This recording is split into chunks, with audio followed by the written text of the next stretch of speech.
విజ్ఞానం ఆకాశపు టంచులనే తాకుతున్నా అంధకార పాతాళానికెందుకు దిగజారుడన్నా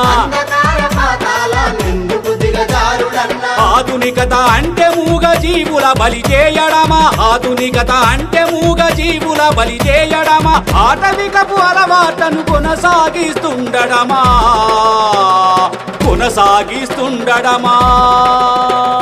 మహాకరుణ యాత్ర ఇది మహాకరుణ యాత్ర జీవులపై చైతన్యం కలిగించే యాత్ర